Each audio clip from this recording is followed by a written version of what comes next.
Welcome back in another lecture of polity. For latest update, you can follow us on our Telegram channel or on our website that is www.roadies.com. और अगर आप PGP batch join करना चाहते हैं या फिर आपकी कोई क्वेरी है तो आप इन नंबर्स पे कांटेक्ट कर सकते हैं। और इन बुक्स को परचेज करने के लिए you can check it on Flipkart and Amazon. So आज हम करेंगे सबऑर्डिनेट कोर्ट्स। सो इसके पहले हम supreme court and high court दोनों को कवर कर चुके हैं। सो आज के लेक्चर में हम देखेंगे सबऑर्डिनेट कोर्ट्स को।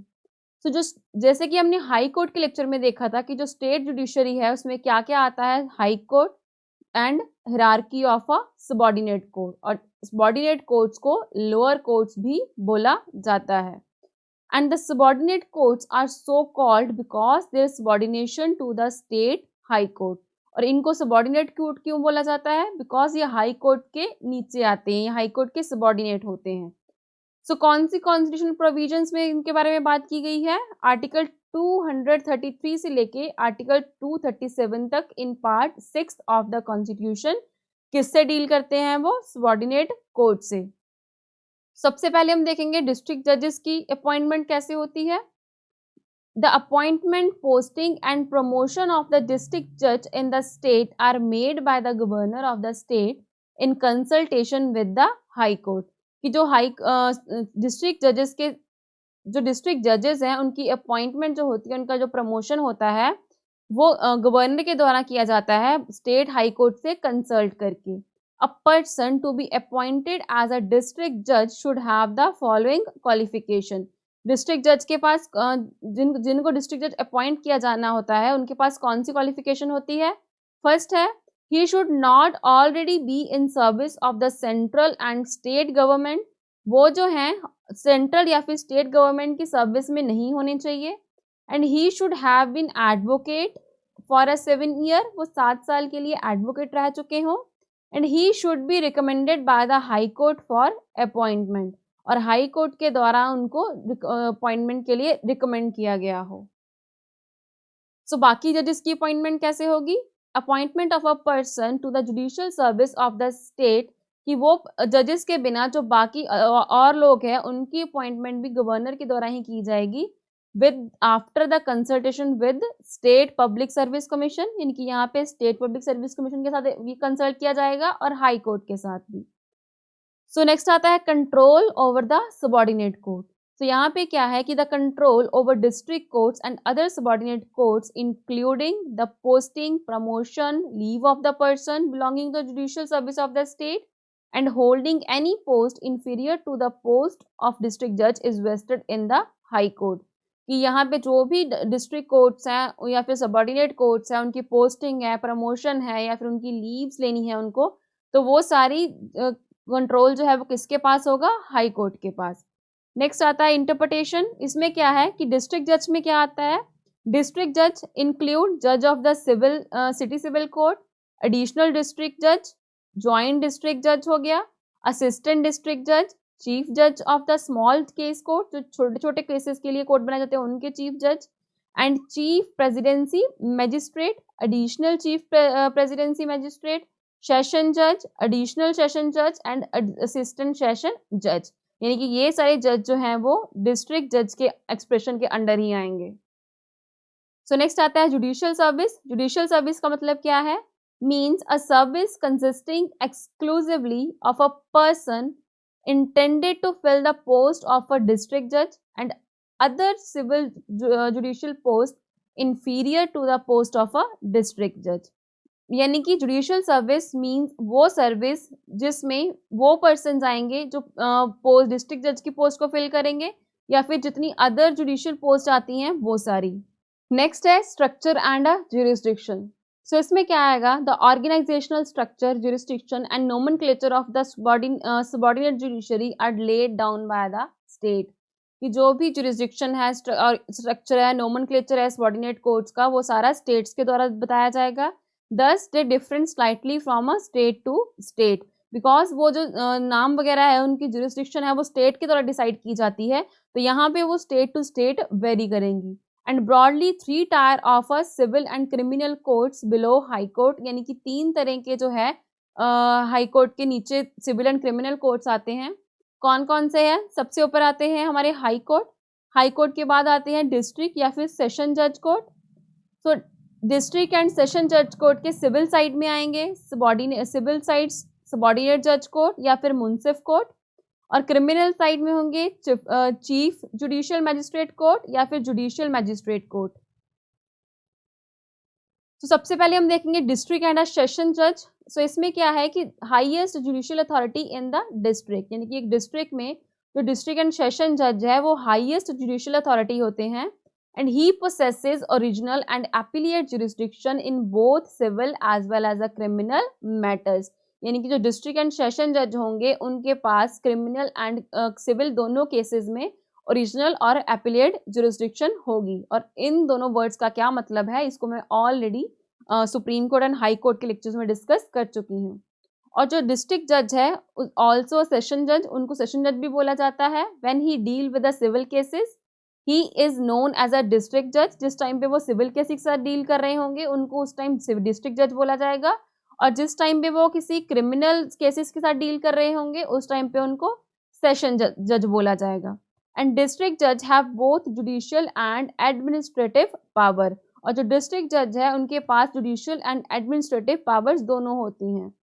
Supervisory power over all subordinate courts, और यहाँ पे जो डिस्ट्रिक्ट जज है इनके पास सुपरवाइजरी पावर होती है सारे सबॉर्डिनेट कोर्ट्स के ऊपर। And appeal against her order and judgements like to the high court, और यहाँ पे जितने भी सबॉर्डिनेट कोर्ट्स होंगे उनकी अगेंस्ट अपील्स की जा सकती है, उनके जजमेंट के अगेंस्ट अपील की जा सकती है डिस्ट्रिक्ट एंड सेशन कोर्ट में, जैसे कि हाई कोर्ट के केस में की जा सकती थी। एंड सेशन जज has the power to impose any sentence. जो सेशन जज है वो कोई भी सेंटेंस दे सकते हैं, कोई भी सजा दे सकते हैं वो, इंक्लूडिंग लाइफ इम्प्रिजनमेंट, यानी कि जो कैपिटल पनिशमेंट्स होती हैं, लाइफ इम्प्रिजनमेंट है, वो दोनों सेशन जज की पावर के अंदर आते हैं। बट जो कैपिटल पनिशमेंट है will have to be confirmed by the high court. यहाँ पे जो कैपिटल पनिशमेंट है उसको हाई कोर्ट के द्वारा कन्फर्म करवाना होगा।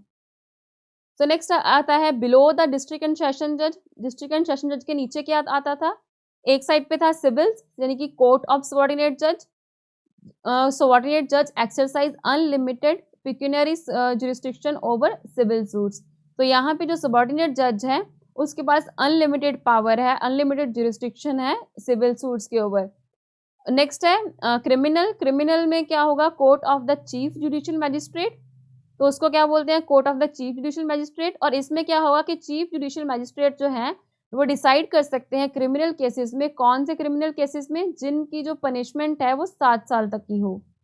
सो उसके नीचे लोअर लेवल, उसके नीचे कौन से दिखे थे हमने? मुंसिफ, जो सिविल साइड में थे, और क्रिमिनल साइड में कौन थे? Court of a judicial magistrate. So जो कोर्ट ऑफ मुंसिफ है उनकी क्या लिमिटेड जुरिस्डिक्शन होती है, ये डिसाइड करते हैं स्मॉल पेक्यूनियरी स्टेक्स, जो छोटे मोटे केसेस होते हैं पैसे के, उसके रिलेशन में। और जो क्रिमिनल केसेस में थे कोर्ट ऑफ जुडिशियल मैजिस्ट्रेट, ये क्या try criminal cases punishable with imprisonment for up to 3 years, यानी कि वो केस क्रिमिनल केसेस जिनकी सजा 3 साल तक की होती है, तो यहाँ पे वो उनको कोर्ट ऑफ जुडिशियल मैजिस्ट्रेट देख सकते हैं। सो नेक्स्ट आती है नेशनल लीगल सर्विस अथॉरिटी। सो इसको क्या शॉर्ट फॉर्म में क्या बोलते हैं? NALSA. So Article 39A of the Constitution of India provide for free legal aid to poor and weaker section of the society and ensure justice for all। कि article 39 के ए के अंदर जो कॉन्स्टिट्यूशन ऑफ इंडिया है उसमें free legal aid provide करने की बात की गई है, किनको? पुअर्स को, और जो सोसाइटी के वीकर सेक्शंस हैं उनको। बिकॉज जो जिन लोगों के पास पैसा है वो इजीली जो है किसी भी लॉयर को हायर कर सकते हैं, सुप्रीम कोर्ट में जा सकते हैं या फिर हाई कोर्ट में जा सकते हैं अपने केसेस के लिए। बट जो लोग पुअर हैं या फिर वीकर सेक्शन से आते हैं सोसाइटी के, तो उनको अगर अपने किसी केस को अपने किसी हक के लिए, जस्टिस के लिए कोर्ट में जाना हो, तो यहाँ पे उस चीज़ के लिए नेशनल लीगल सर्विस अथॉरिटी का कॉन्स्टिट्यूट किया गया है। तो इसके अंदर क्या बोला गया है कि article 14 and 22 of the constitution also make it obligatory for the state to ensure equality before law. कि आर्टिकल 14 और 22 जो थे कॉन्स्टिट्यूशन के, उसमें भी ये बोला गया था कि स्टेट के लिए ये नेसेसरी है, ऑब्लिगेटरी है कि जो लॉ के सामने सबको इक्वल माना जाए, And in the year 1987, a Legal Service Authority Act was enacted by the Parliament.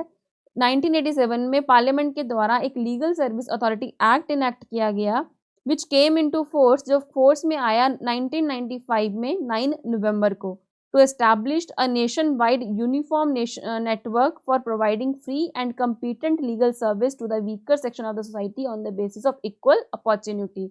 और इस एक्ट का काम क्या था? जो वीकर सेक्शन है सोसाइटी के, उनको free and competent legal service provide करना। तो जो नालसा है यानी कि नेशनल लीगल सर्विस अथॉरिटी है, has been constituted under the legal service authority act, यानी कि जो नालसा है उसको इसी एक्ट के अंदर कॉन्स्टिट्यूट किया गया था to monitor and evaluate implementation of the legal aid programme, to lay down policy and principles for making legal service available under the act. कि इस एक्ट के अंदर जो ये नालसा था उसको कॉन्स्टिट्यूट किया गया कि वो मॉनिटर करे, एवेलुएट करे कि कैसे जो है जो लीगल एड का प्रोग्राम है उसको इम्प्लीमेंट किया जाए, या कहाँ कहाँ पे इसकी ज़रूरत है। सो मेन फंक्शन क्या थे नालसा के? To provide free and competent legal service to the eligible person, यानी कि जो एलिजिबल पर्सन है उनको free and competent legal service provide करना। To organise Lok Adalat for amicable settlement of the dispute, कि जो किसी डिस्प्यूट को अगर सेटल करना हो, मतलब जल्दी सेटल करना हो, तो उसके लिए लोक अदालत ऑर्गेनाइज करना। To organise legal awareness camps in the rural areas में लीगल अवेयरनेस कैंप्स को ऑर्गेनाइज करना। So person eligible for getting free legal service, कौन से पर्सन एलिजिबल है लीगल सर्विस लेने के लिए?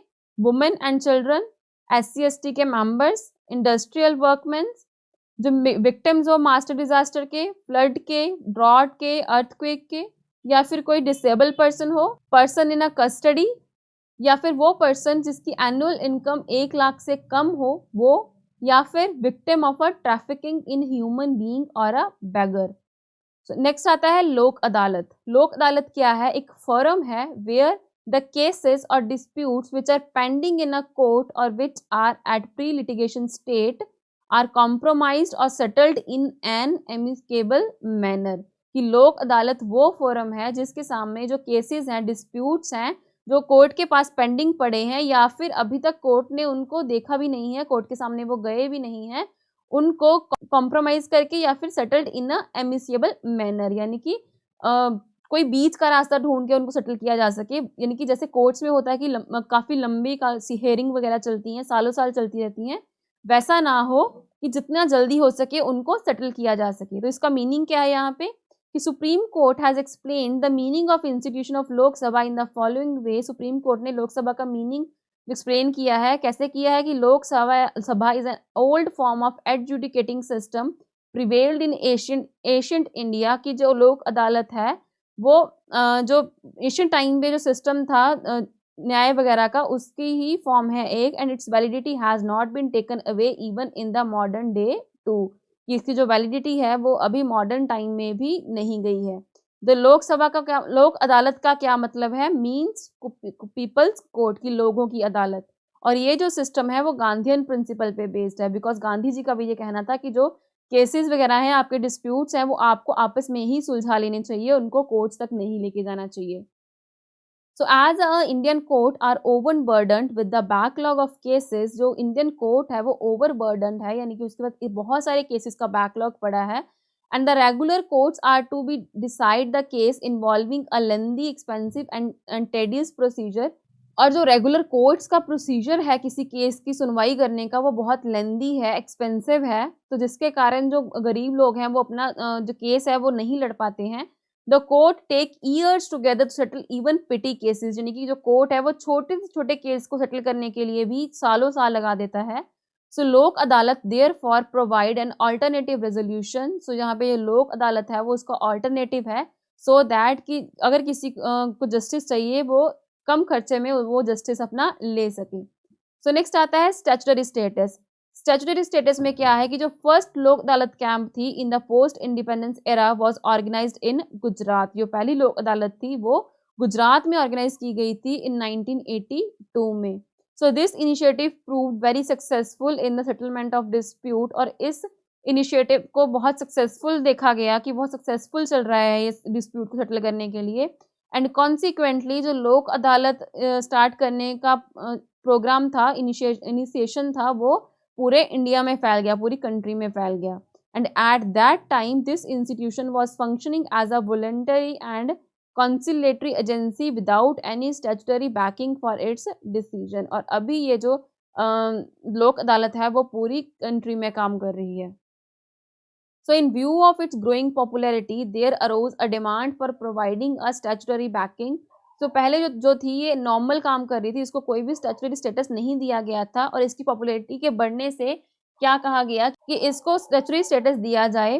तो उसके बाद the institution of Lok Adalat has been given statutory status under the legal service authority act 1987. 1987 के लीगल सर्विस अथॉरिटी एक्ट के अंदर उसके बाद इस लोक अदालत को स्टैट्यूटरी स्टेटस दे दिया गया. सो इसके बेनिफिट्स क्या हैं? According to the supreme court, the benefits under Lok Sabha are as follows.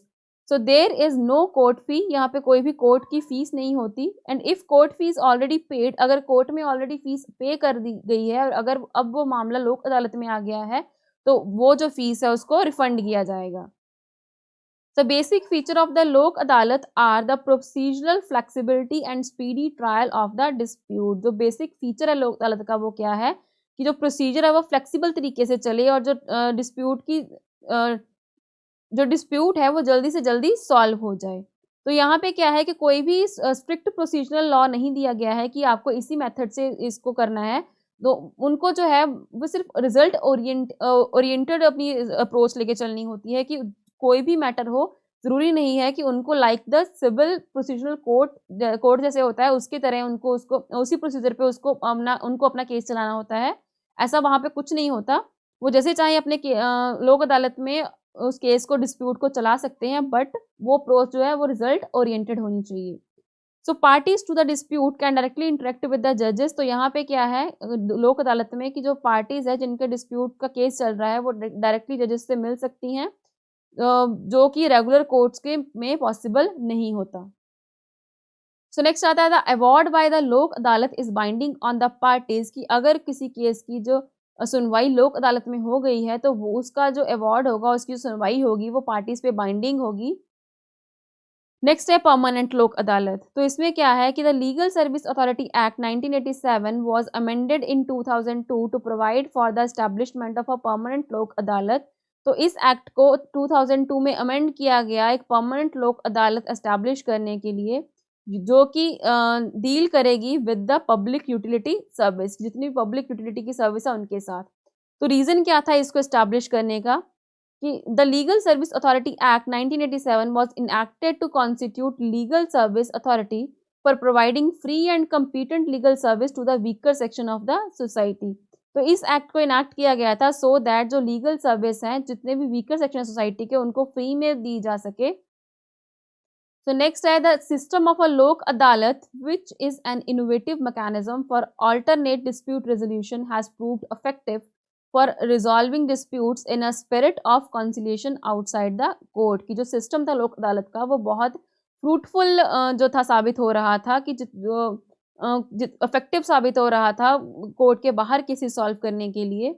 However, the major drawback in the existing scheme of organization of the लोक अदालत, कुछ ड्रॉबैक हैं लोक अदालत की स्कीम में. कौन से हैं वो? फर्स्ट है कि द सिस्टम ऑफ लोक अदालत is mainly based on the compromise. कि यहाँ पे जो लोक अदालत का सिस्टम है वो मेनली कॉम्प्रोमाइज में बेस्ड है कि कुछ मतलब कोई ऐसा बीच का रास्ता ढूंढा जाता है जिसमें ना तो पहली वाली पार्टी का कोई नुकसान हो ना तो दूसरी वाली पार्टी का कोई नुकसान हो. बट जो रेगुलर कोर्ट होती है उसमें क्या होता है कि उन दोनों में अगर दो पार्टीज में कोई डिस्प्यूट चल रहा है तो उनमें से कोई एक ही पार्टी जीतती है. तो यहाँ पे लोक अदालत में क्या होता है, कोई भी पार्टी नहीं जीतती, दोनों को समझौता टाइप करवा दिया जाता है. सो नेक्स्ट है if the party do not arrive at any compromise. अगर कोई दोनों पार्टीज किसी कॉम्प्रोमाइज में नहीं पहुंचते हैं, the case is either return to the court of law. तो उसके बाद जो केस है उसको कोर्ट ऑफ लॉ को रिटर्न कर दिया जाता है, या फिर और the parties are advise to seek remedy in the court of law. So if the Lok Adalat are given power to decide the case on merit, in case parties fail to arrive at any compromise or settlement, this problem can be tackled to the great extent.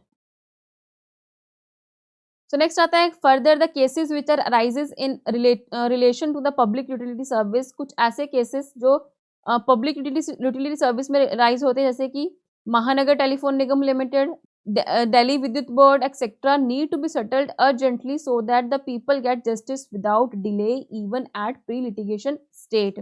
कि ऐसे cases को क्या होता है, जल्दी से जल्दी solve करने की कोशिश की जाती है, सो दैट जो लोग हैं वो उससे इफेक्ट ना हो।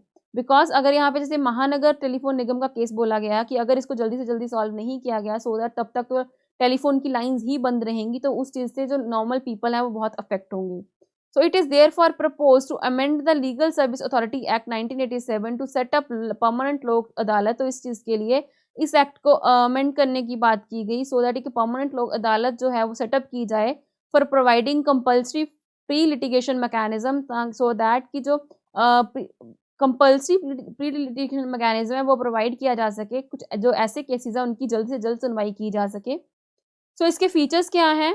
The permanent Lok Adalat shell consist of a chairman. इसमें कौन से होते हैं? चेयरमैन होते हैं हु इज और हैज बीन अ डिस्ट्रिक्ट जज, जो कि डिस्ट्रिक्ट जज हो सकते हैं या फिर एडिशनल डिस्ट्रिक्ट जज हो सकते हैं, और has held judicial office higher in a rank, या फिर किसी हायर रैंक पे जुडिशियल ऑफिस होल्ड कर रहे हों।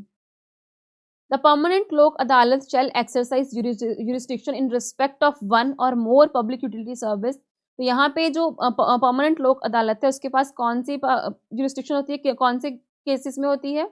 जैसे कि ट्रांसपोर्ट सर्विस होगी पैसेंजर की, या फिर और goods by air, road and water, postal, telegraph, telephone services etcetera. तो यहाँ पे जो पिक्यूनरी जुरिस्डिक्शन है परमानेंट लोक अदालत की shall be up to a rupee 10 lakh. तो यहाँ पे जो 10 लाख तक का कोई पैसे का केस आता है तो वो लोक अदालत, परमानेंट लोक अदालत जो है वो इसको यहाँ पे देख सकती है। तो नेक्स्ट है the permanent Lok Adalat shall have not jurisdiction in respect of any matter relating to an offence not compoundable under any law. अगर कोई मैटर जो है वो अंडर एनी लॉ कंपाउंडेबल नहीं है तो वो इनके अंदर नहीं आता है। Before the dispute is brought before any court, any party to the dispute may make an application to the permanent Lok Adalat for the settlement of the dispute. कि अगर कोई कोर्ट में नहीं गया है तो जो पार्टी है वो परमानेंट लोक अदालत को एप्लीकेशन लिख सकती है उस डिस्प्यूट को सेटल करने के लिए। And after an application is made to the permanent Lok Adalat, no party to that application shall invoke jurisdiction of any court in the same dispute. तो वो जो तो उसके बाद क्या होगा कि वो जो केस है वो परमानेंट लोक अदालत में चलेगा। कोई भी कोर्ट जो है किसी भी कोर्ट के पास उसके रिलेटेड कोई भी जुरिस्डिक्शन जो है वो नहीं रहेगी। So where it appears to the permanent lok adalat that there exists element of the settlement which may be acceptable to the party, it shall formulate the term of a possible settlement and submit them to the party for their observation. And in case the party reach an agreement, the permanent lok adalat shall pass an award in term thereof. कि अगर कोई भी मतलब case आता है permanent Lok अदालत के सामने तो उसमें क्या होता है कि कोई जो लोग परमानेंट लोक अदालत के मेंबर्स होते हैं वो कोई फैसला रखते हैं अपना सामने उनके, कि अगर उस चीज़ को वो दोनों पार्टीज मान लेती हैं तो वहाँ पे वो उस केस को ख़त्म कर दिया जाता है। And every award made by the permanent Lok Adalat shall be final and binding and all the parties. यानी कि जो भी फैसला यहाँ पे परमानेंट लोक अदालत के द्वारा सुनाया जाएगा वो दोनों पार्टीज पे बाइंडिंग होगा। सो नेक्स्ट आता है फैमिली कोर्ट। फैमिली कोर्ट में क्या है कि जो फैमिली कोर्ट एक्ट जो है वो 1984 में इनैक्ट किया गया था to provide for the establishment of family court with the view to promote conciliation and secure speedy settlement of the dispute relating to a marriage and a family affairs। कि जो भी मैरिज या फिर family affair के cases है उनको जल्दी से जल्दी सेटल करने के लिए फैमिली कोर्ट को बनाया गया था। तो रीज़न क्या थे इसको बनाने के? To create a specialized court, special court बनाना तो जिसमें सिर्फ जो फैमिली मैटर्स है उन्हीं को डील किया जाए। To institute a mechanism for conciliation of the dispute related to the family। जो फैमिली से रिलेटेड डिस्प्यूट है उनको कॉन्सिलेशन करने के लिए, यानी कि उनको समझौते से ख़त्म करने के लिए, और एक इनएक्सपेंसिव रेमेडी प्रोवाइड करने के लिए। To have flexibility and informal atmosphere in the conduct of proceedings. यानी कि एक फ्लेक्सिबल एटमॉस्फेयर प्रोवाइड किया जा सके उनको, यानी कि यहाँ पे किसी प्रॉपर मेथड से कोई जो था प्रोसीजर ना चलाया जाए। तो नेक्स्ट आता है फीचर्स। फीचर्स में क्या है कि सो it provide for the establishment of the family court by the state government in the consultation with the high court. तो यहाँ पे जो एक्ट लाया गया था उसको लाया गया था फैमिली कोर्ट एस्टैब्लिश करने के लिए स्टेट गवर्नमेंट के द्वारा, बट हाई कोर्ट से कंसल्ट करके। And it make it obligatory on the state government to set up a family court. तो यहाँ पे हर स्टेट गवर्नमेंट के लिए ये ऑब्लिगेटरी बनाया गया है कि आपको एक फैमिली कोर्ट सेटअप करना है हर सिटी में with the population exceeding 1 million, यानी कि जिस स्टेट की पॉपुलेशन 1 मिलियन, जिस सिटी या फिर टाउन की जो पॉपुलेशन है 1 मिलियन तक है, तो वहाँ पे आपको एक फैमिली कोर्ट सेटअप करना होगा। And it enable the state government to set up a family court in other area also. और यहाँ पे स्टेट गवर्नमेंट को ये भी पावर दी उन्होंने कि वो अदर एरियाज में भी फैमिली कोर्ट को सेटअप कर सकती है, यहाँ पे उनको नेसेसरी लगता है। So it exclusively provide with the jurisdiction of a family court the matter relating to कौन से मैटर में जो फैमिली कोर्ट की जुरिस्डिक्शन होती है, मैट्रिमोनियल रिलीफ, कोई भी मैरिज से रिलेटेड कोई केस हो, सेपरेशन का रिलेटेड कोई केस हो, डिवोर्स हो, या फिर declaration as to validity of marriage. Next है स्पाउस की प्रॉपर्टी का कोई केस हो। नेक्स्ट है declaration as to the legitimacy of any person, या फिर किसी माइनर की कस्टडी का कोई केस हो, या फिर वाइफ की मेंटेनेंस, बच्चे या फिर पेरेंट्स की मेंटेनेंस का कोई केस हो। It make it obligatory on the part of a family court to endeavour in the first instance to effect a reconciliation or a settlement between the parties to a family dispute. यहाँ पे जो family courts में ये obligatory किया गया है कि आपको जो है जो डिस्प्यूट चल रहा है फैमिली का उसको मतलब समझौते से सॉल्व करने की कोशिश करनी है। And it provide for the association of social welfare agencies, counsellors etcetera during conciliation state. तो यहाँ पे और क्या दिया गया है कि सोशल वेलफेयर एजेंसीज जो को बनाया जा सकता है, काउंसलर्स को। So it simplify the rule of evidence and procedure so as to enable a family court to deal effectively with the dispute. तो इसके थ्रू और क्या किया गया, जो प्रोसीजर था उसको सिंप्लीफाई किया गया सो दैट जो फैमिली कोर्ट है वो इफेक्टिवली उस डिस्प्यूट को सॉल्व कर सके। So it provide for only one right to appeal which shall lie to the high court, की अगर आपको फैमिली कोर्ट का कोई फैसला पसंद नहीं आता तो उसके बाद आपको सिर्फ हाई कोर्ट में ही आप अपील कर सकते हो, उसके बिना किसी और कोर्ट में नहीं कर सकते हो। सो नेक्स्ट आता है ग्राम न्यायालय। तो ग्राम न्यायालय में क्या है कि जो ग्राम न्यायालय का एक्ट था वो 2008 में इनैक्ट किया गया to provide for the establishment of a Gram Nyayalaya at a grass root level so that कि जो गांव वगैरह में लोग रहते हैं उनको भी न्याय जस्टिस वगैरह मिल सके। उस चीज़ के लिए 2008 में ग्राम न्यायालय एक्ट बनाया गया for the purpose of providing access to justice to the citizen at their door steps. तो रीजंस क्या थे इसको बनाने के, access to justice by the poor so that जो पुअर है उनको जस्टिस मिल सके। Disadvantage remains a world wide problem despite diverse approaches and strategies that have been formulated and implemented to address it, कि जितने भी पुअर या फिर वीकर सेक्शन है जिन तक जो जस्टिस है वो नहीं पहुंच रहा है उनको जस्टिस मिल सके। In the recent past government has taken various measures to strengthen judicial system. कुछ टाइम में जो गवर्नमेंट है उन्होंने जुडिशरी को स्ट्रेंथन करने के लिए काफ़ी सारे जो थे वो स्टेप्स लिए थे, और इन्हीं स्टेप्स में ही जो थे वो लोक अदालत वगैरह कंडक्ट बनाए गए थे, और ग्राम न्यायालय भी इन्हीं के अंदर आते थे। The law commission of India in its 114th report on Gram Nyayalaya suggest establishment of gram न्यायालय। तो जो लॉ कमीशन ऑफ इंडिया था उन्होंने भी अपनी रिपोर्ट में ग्राम न्यायालय को एस्टैब्लिश करने के लिए बोला था सो दैट जो कॉमन मैन है उनको जल्दी से जल्दी जस्टिस मिल सके और वो कम पैसों में जो है जस्टिस ले सके। तो justice to the poor at their door step is the dream of a poor. जो गरीब लोग हैं उनका यह सपना होता है कि उनको अपने दरवाजे पर ही जो है वो जस्टिस मिल पाए। तो ये ग्राम न्यायालय जो है वो उनका ये सपना पूरा कर पाएगा। तो फीचर क्या है ग्राम न्यायालय एक्ट के, ग्राम Nyayalaya shall B court of a judicial magistrate of the first class. तो ग्राम न्यायालय है वो judicial magistrate of first class का कोर्ट है, और इसके जो प्रिसाइडिंग ऑफिसर्स होते हैं उनको न्यायाधिकारी बोला जाता है, और उनको स्टेट गवर्नमेंट के द्वारा अपॉइंट किया जाता है but with the consultation of a high court. The Gram Nyayalaya shall be established for every panchayat at intermediate level. और जो ग्राम न्यायालय है वो हर पंचायत के द्वारा एस्टैब्लिश किया जाता है इंटरमीडिएट लेवल पे, या फिर दो या फिर दो से ज़्यादा गांव की पंचायतों के द्वारा मिलके एक ग्राम न्यायालय बना लिया जाता है। Nyayadhikaris who will preside over these Gram Nyayalayas are strictly judicial officers. जो न्यायाधिकारी होते हैं इन ग्राम न्यायालय को प्रिसाइड करते हैं वो एक जुडिशियल ऑफिसर्स होते हैं, और with will be draw the same salary, उनको सेम सैलरी दी जाती है, ड्राइविंग द सेम पावर, उनकी सेम पावर होती है। जैसे कि हाई कोर्ट के अंदर जो फर्स्ट क्लास मजिस्ट्रेट काम करते हैं उनको सैलरी दी जाती है, उनकी पावर होती है। तो ग्राम न्यायालय क्या है, एक तरह का मोबाइल कोर्ट है, यानी एक तरह का चलता फिरता कोर्ट है। Shall exercise the power of both criminal and a civil court. यहाँ पे जो है सिविल एंड क्रिमिनल दोनों कोर्ट की पावर जो है इसके पास होती है। The seat of the Gram Nyayalaya will be located at the headquarter of intermediate panchayat. जो मतलब सीट होती है ग्राम न्यायालय की, वो जो इंटरमीडिएट पंचायत का हेड क्वार्टर होता है, जैसे कि ब्लॉक होते हैं कुछ गाँव के, गांव का एक ब्लॉक होता है तो वैसे होती है, वहां पे होती है। And they will go to villages, work there and dispose to the cases. और वो जो है गांव में जाते हैं और वहाँ उनके काम देखते हैं, वहाँ पे डिस्प्यूट्स को सॉल्व करते हैं। And Gram Nyayalaya shall try to settle the dispute as far as possible by bringing about conciliation between the parties. जो ग्राम न्यायालय है वो जहां तक हो सके वो डिस्प्यूट सॉल्व करने की कोशिश करते हैं, उनमें दोनों पार्टीज में समझौता करवा के। And the judgment and order passed by the Gram Nyalaya shall be deemed to be a decree and to be avoid delay in its execution.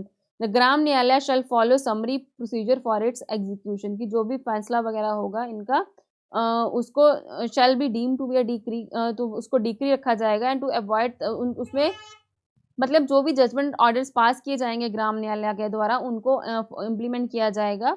So gram Nyayalaya shall not be bound by the rule of evidence. जो rule of evidence है provide किया गया in the Indian evidence act 1872, उससे ग्राम न्यायालय bound नहीं होता है। यानी कि ग्राम न्यायालय जो है वो नेचुरल जस्टिस के प्रिंसिपल पे काम करता है। यानी कि वो जो है उनका क्या काम होता है कि वो ऐसा कोई रास्ता ढूंढे जिनसे जो है वो कोई भी डिस्प्यूट जो है वो समझौते से सॉल्व हो जाए, कॉम्प्रोमाइज से सॉल्व हो जाए।